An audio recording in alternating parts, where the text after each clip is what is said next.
In the quiet town of Ravenwood, nestled deep within the forest, there was a house shrouded in darkness. Its windows were always boarded up, its doors sealed tight, as if trying to keep the outside world at bay. No one dared to venture near it, for they knew that within its walls lurked something sinister, something ancient and hungry. Legend spoke of the shadows that dwelled within the house, twisted and malevolent beings that preyed upon the souls of the living.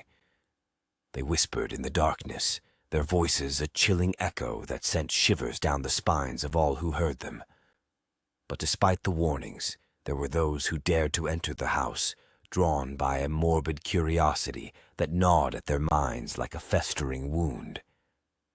Among them was Sarah, a young woman with a fascination for the macabre.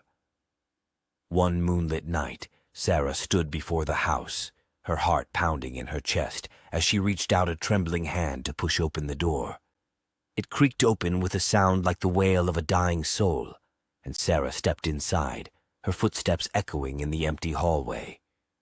The air was thick with dust and decay, the scent of rotting wood and mildew clinging to every surface. Sarah's skin prickled with unease as she made her way through the house, the shadows seeming to dance and twist around her like living things. But it was not until she reached the basement that Sarah felt the true weight of the darkness that surrounded her. The air grew cold and clammy, her breath misting in front of her face as she descended into the depths below. As she reached the bottom of the stairs, Sarah's blood ran cold at the sight that greeted her. The walls were lined with cages, their bars twisted and rusted with age, and within them lurked the shadows, dark amorphous forms that writhed and twisted in the gloom. Sarah's heart pounded in her chest as she realized the true nature of the house. It was a prison for the shadows, a place where they were bound by ancient magics, unable to escape into the world beyond. But as Sarah turned to flee, she felt a cold hand close around her throat, squeezing the breath from her lungs.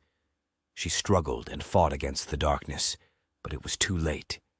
She was trapped, doomed to join the shadows that lurked within the house forevermore.